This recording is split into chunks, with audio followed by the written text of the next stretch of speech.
Good morning everyone. Today I'd like to discuss the concept of biological classification and how it has evolved over time. We'll explore the theories of Aristotle and Linnaeus and examine how they classified plants and animals differently, based on certain characteristics. Let's dive in and learn about this fascinating topic. Biological classification is a way to comprehend the complicated world of living beings. It is a system which sorts and classifies various living organisms based on their similar characteristics. Through this process, we can analyze and contrast creatures of distinct types and obtain a broader perception of the environment that surrounds us. Biological classification has been a cornerstone of scientific research for centuries. Since its earliest inception, when Aristotle attempted to create a more scientific system of classification around the 4th century BC, the examination of organisms and how they are classified has become an increasingly essential area of research. Aristotle initially utilized various morphological features to group organisms, and now current research has done this one step further. By analyzing a variety of differential characteristics, biologists can further refine the classifications of distinct organisms, granting a deeper insight into the relationship between all living beings. Biological classification is a key concept for understanding the plant kingdom. It is traditionally based on Aristotle's theory, and plants can be divided into 4 broad categories: trees, shrubs, herbs, etc. Each category has its own particular attributes, such as climate, soil, and leaf shape. Subcategories are also possible for further division, to give greater insight into the biological landscape. In terms of biological classification, Aristotle separated animals into 2 main groups: those with red blood and those without red blood. Mammals, lizards, birds, and fishes are some examples of animals with red blood, while insects and jellyfish are examples of those without red blood.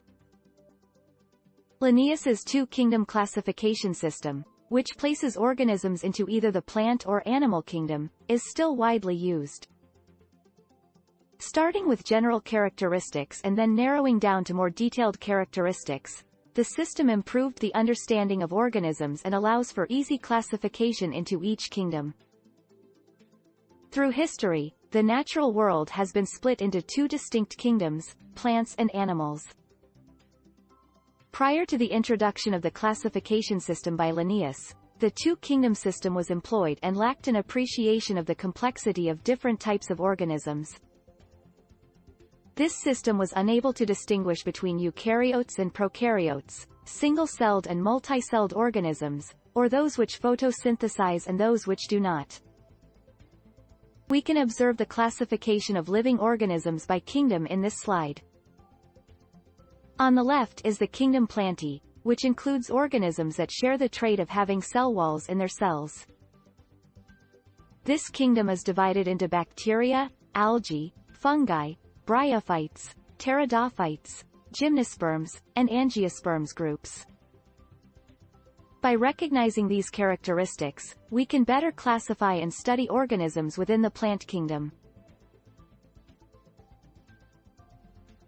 Organisms can be divided into 2 broad categories on the basis of common characteristics, although they may differ in other aspects. Linnaeus was the first to introduce this system of classification, which included prokaryotic bacteria, blue-green algae and other microorganisms as eukaryotes. This diagram displays examples of these 2 main categories: prokaryotic bacteria and blue-green algae. With his system of classification, Linnaeus initiated us on a journey towards increased recognition of our world and the living beings which call it home. The 2-kingdom classification system was developed to group unicellular and multicellular organisms together. Chlamydomonas and Spirogyra are examples of organisms which were placed under the umbrella of algae.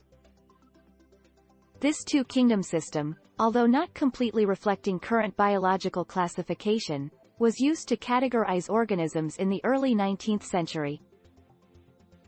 Classification of organisms is often done by looking at how they obtain energy to survive. Heterotrophic fungi get their energy from pre-existing organic molecules, while autotrophic green plants create their own energy in the form of carbohydrates through photosynthesis. While these two groups are commonly used to differentiate organisms, they are not enough, as the cell walls of fungi are made of chitin while green plants have cell walls made of cellulose. By understanding these distinct cell wall structures, a new and more specific classification can be established for organisms.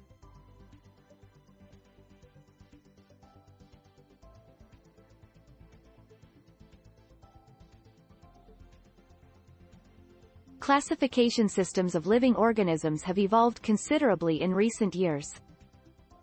We now appreciate more distinctions between species based on elements like cell structure, cell membrane composition, nutrition, procreation, and evolutionary interaction. Plus, recent studies have taken into account the most significant factor of them all: the environment in which the species resides. These alterations can be visibly demonstrated in the picture to the right.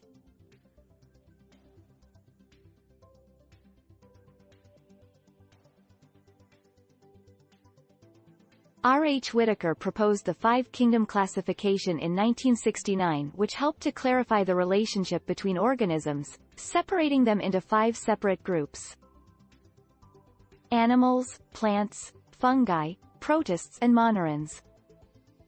This classification has been, and continues to be, applied extensively in many scientific fields to enhance our understanding of the environment around us. The five-kingdom classification is a way of grouping organisms based on their general characteristics. Monera is the simplest of all organisms and prokaryotic. Protista are single-celled organisms. Fungi are more complex than Monera and Protista, and usually spore-bearing. Plantae have cellular walls composed of cellulose and can photosynthesize. Animalia are multicellular organisms that feed on other organisms or their products.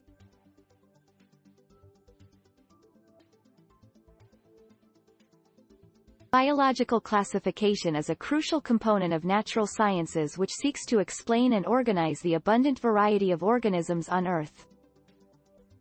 The five kingdoms: Monera, Protista, fungi, Plantae, and Animalia are divided up based on notable characteristics such as the type of cell, the existing cell wall, nuclear membrane, and the degree of cell and bodily organization. These specific distinctions are essential for the accurate identification of the five kingdoms and for a comprehensive comprehension of biological classification.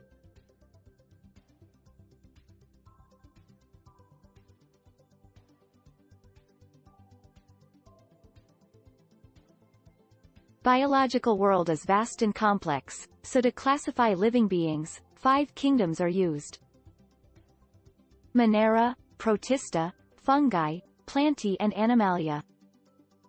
Autotrophs use either chemosynthesis or photosynthesis to obtain energy, and heterotrophs obtain energy by consuming other organisms. Autotrophs can be further divided into photosynthetic and heterotrophs into saprophytes and parasites. Additionally, mode of nutrition is also used to classify organisms. This categorization provides us with a thorough understanding of the tremendous diversity of life on Earth. All organisms on Earth are categorized based on their genetic features and organizational structure. The five-kingdom classification model places all prokaryotic organisms in the kingdom Monera. This model is based upon many characteristics, such as the complexity of the organism and its cellular structure. Analyzing these elements allows us to differentiate between different species, and also classify them within the five-kingdom system. Biological classification involves arranging living organisms into classifications depending on their shared biological characteristics. For example, unicellular eukaryotic organisms were grouped within the kingdom Protista, Chlamydomonas and Chlorella were included in the plant kingdom, and Paramecium and amoeba were classified in the animal kingdom. Additionally, fungi were placed in their own distinct kingdom. Through such categorization, we gain a better understanding of the variety of life on the planet. Understanding biological classification is essential for assigning order to the natural world. This process has traditionally been based on morphological and physiological traits as outlined by Aristotle's classification, with secondary characteristics, like behavior, also considered. Multiple-choice questions are a great tool for learning and mastering this information. Biological classification provides a way to group living organisms. 3 main approaches have been proposed. That of Aristotle, a Greek philosopher and scientist who divided the living world into initial divisions. Linnaeus, a Swedish botanist who created a system based on the characteristics of organisms. And Swaminathan, an Indian biologist who proposed a new system based on the evolutionary relationships of living organisms. The answer in this case is none of these. When discussing biological classifications, Chlamydomonas and Spirogyra are 2 important organisms to consider. Based on the 2-kingdom system, these 2 organisms should be sorted into either fungi, protista, or algae. Therefore, the correct answer to this question is algae. R. H. Whitaker proposed a biological classification system in the late 1950s, which focuses on an organism's evolutionary history. This system provided 3 alternatives to the multi-kingdom classification of the time: phylogenetic classification, 5-kingdom classification, and none of these. Whitaker's system is still employed till date, and has had a major contribution to our comprehension of the linkage between organisms. Monera is the kingdom of bacteria and cyanobacteria. Microorganisms without nuclei and colonies that are able to photosynthesize make up Monera. It has a long history, and numerous species can live in challenging climates. Both sexual and asexual processes of reproduction are present in Monera, and its species play an essential role in biogeochemical cycles. Monera is the scientific name given to a broad range of single-celled organisms, encompassing archaea, bacteria and mycoplasma. Among them are archaea, which have adapted to inhabit some of the most hostile environments, such as geothermal hot springs, the deepest ocean trenches and even the Antarctic ice fields. These organisms are of major significance in terms of current and future natural and medical treatments and progress. Extremophiles are microorganisms that have adapted to extreme conditions such as high temperatures, high salt concentrations, and lack of oxygen. These organisms can survive in environments that are too harsh for other living beings and may provide clues about adaptation and evolution. Halophils, thermoacidophiles, and methanogens are examples of extremophiles. Halophils thrive in salty environments. Thermoacidophiles can survive in hot springs, and methanogens are found in marshy areas. Gaining insight into how extremophiles manage to survive in harsh environments can help us comprehend better how organisms can adapt to different surroundings. Archaebacteria are a type of bacteria classified by their distinct cell wall structure, which includes branched-chain lipids.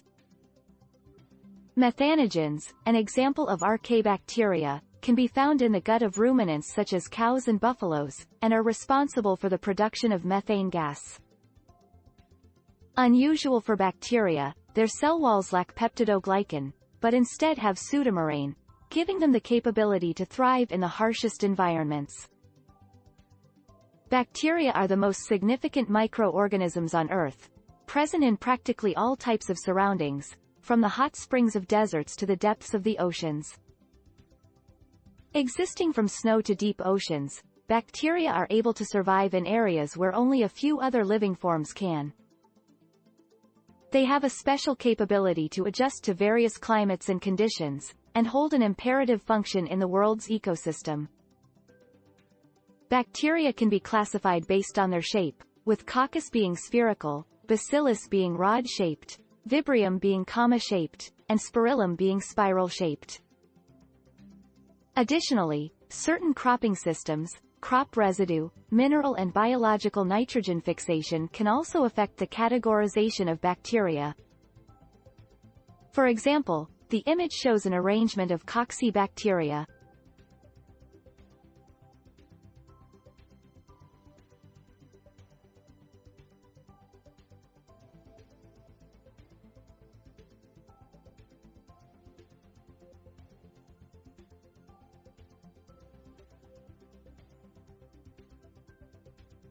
Bacterium classification is based on the composition of their cell walls, which is made up of peptidoglycan, otherwise referred to as moraine or mucopeptide.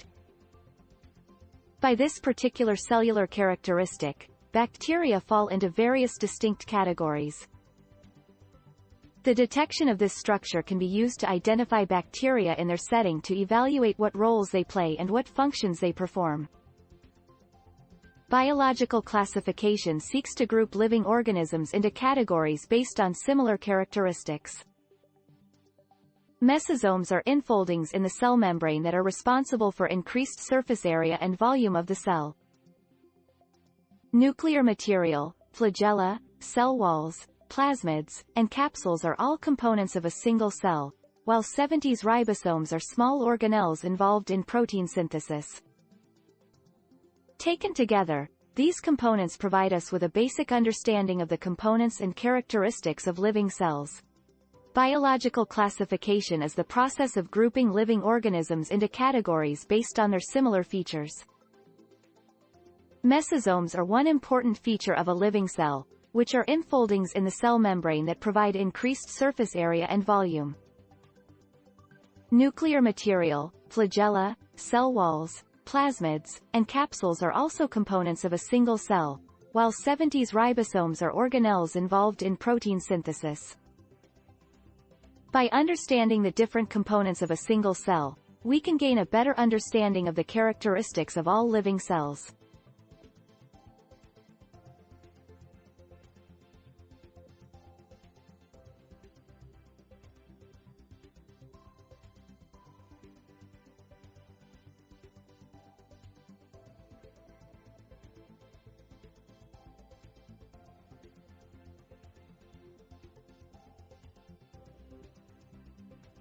Bacteria are of immense significance in the world.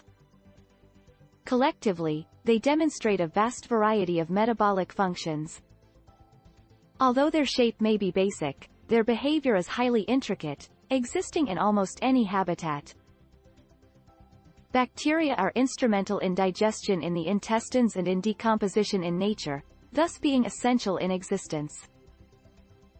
Autotrophic bacteria are an essential part of the biological classification system. They are capable of synthesizing their own food from simple inorganic substances, and can be classified into two categories: photosynthetic autotrophs and chemosynthetic autotrophs. Such bacteria have an important effect on the environment and are a major contributor to the worldwide ecosystem. Most bacteria on Earth are heterotrophic, meaning they cannot produce their own food and rely on other living organisms. Saprophytic bacteria depend specifically on dead organic matter for nutrition.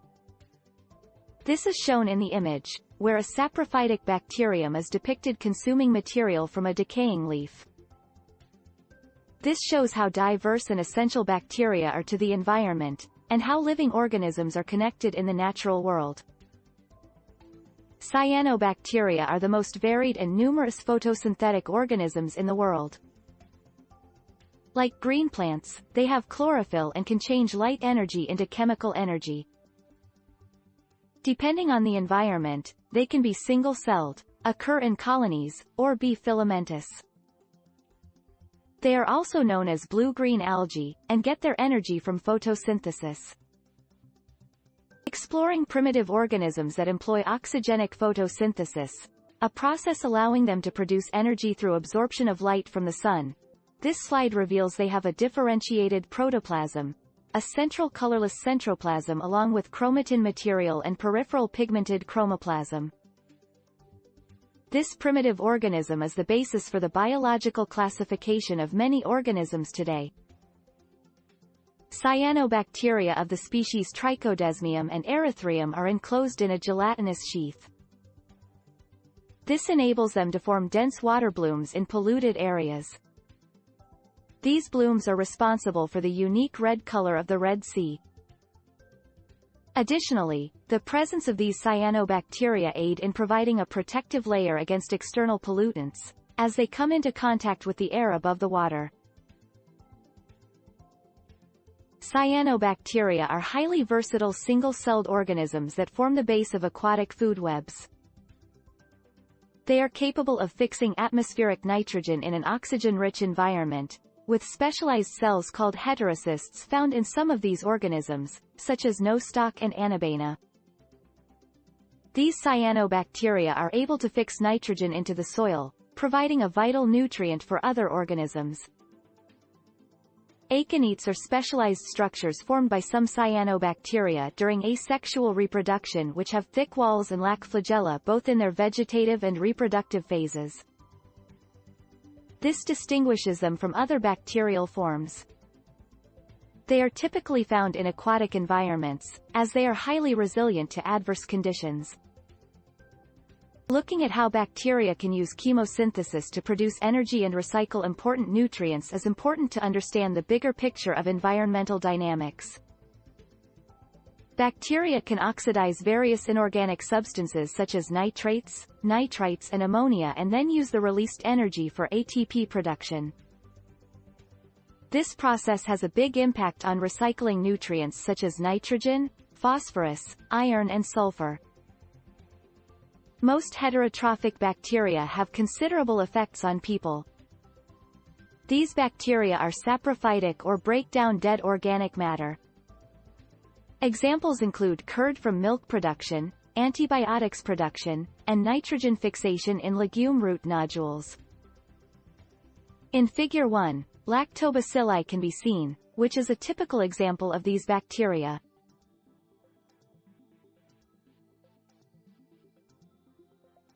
Bacteria are among the most common life forms on Earth. They are linked to a wide range of illnesses, from mild to fatal, such as cholera, typhoid, tetanus and citrus canker. Pathogens, in the form of bacteria, are the main cause of these illnesses and can cause harm to humans, crops, livestock and animals. Although these illnesses can be dangerous, modern science has given us tools and treatments to fight them and protect us. Bacteria are some of the most fascinating organisms found in nature. This slide discusses the chemical and reproductive processes of an autotrophic bacteria species. Autotrophic bacteria use chemical energy for metabolic activities, primarily reproducing by fission, splitting of a single cell into two daughter cells. When conditions are unfavorable, these bacteria can produce endospores, which halt all metabolic activities until conditions become favorable again. Knowing how bacteria are classified gives us insights into their unique properties. Sexual reproduction is an important process of biological classification. Bacteria are able to transfer a primitive form of DNA when reproducing, which allows for a basic type of reproduction. This process has an important role in the sustainability and continuity of species, thus making it an important aspect of biological classification. Mycoplasmas are one of the most remarkable organisms, as they are the only ones that lack a cell wall. Pleomorphic in nature, their shape and size can alter in response to environmental conditions. Furthermore, being the smallest living cells, they can survive without oxygen. Historically, they were known as pleuropneumonia-like organisms, PPLO. Their characteristics make them an important part of the biological classification and unique in the scientific world. Mycoplasmas are a diverse group of bacteria with a wide range of adverse effects.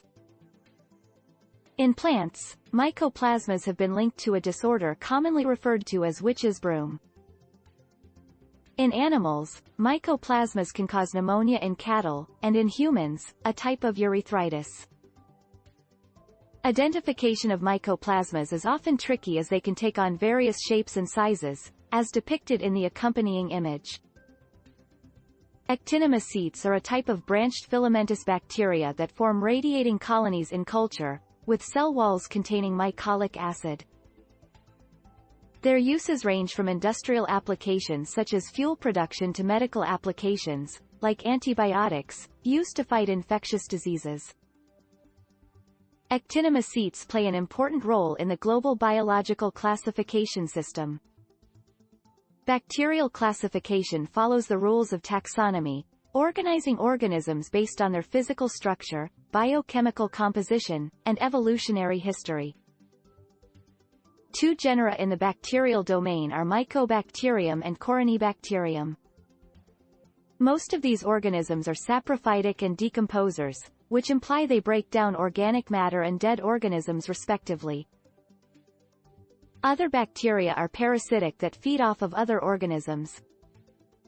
Actinomycetes, notably the genus Streptomyces, are integral in the production of antibiotics. Streptomyces is the most common genus of the Actinomycetes family, and is responsible for more than 2/3 of the known antibiotics. Actinomycetes possess great efficacy against bacteria, fungi, and other pathogens, thus providing an effective defense against many infectious diseases. Bacteria can be classified into 4 distinct categories based on their habitation conditions: acidophiles, thermoacidophiles, methanogens, and none of the above. Each of these categories have unique characteristics that set them apart from one another. Therefore, it is essential to be aware of these categories in order to correctly identify and classify bacteria. Answer: Mesosomes are option 2 when it comes to the answer to this question. They are infoldings of cell membrane that exist in both prokaryotic and eukaryotic cells. Mesosomes are involved in a wide range of cellular functions such as cell division, DNA replication, and the transport of proteins and lipids. Furthermore, they are pivotal to the structure and function of bacterial cell walls. Biological classification is a key part in comprehending the inner workings of living beings. Recognizing different organisms into groups and classes is of utmost importance for studying the behavior and attributes of each species. In this slide, we shall look into the notion of heterocyst and how it applies to diverse functions. Heterocysts are special cells that are existing in some kinds of bacteria and cyanobacteria, and primarily act as a fixer for carbon, nitrogen, phosphorus and magnesium. Knowing how these cells function and are organized is significant in helping to understand the complexities of biological classification. Spores or endospores can form in either favorable or unfavorable environmental conditions, and sometimes both conditions are needed for formation. As seen in this slide, 4 options have been presented, but none of them is the correct answer. Thank you for your attention.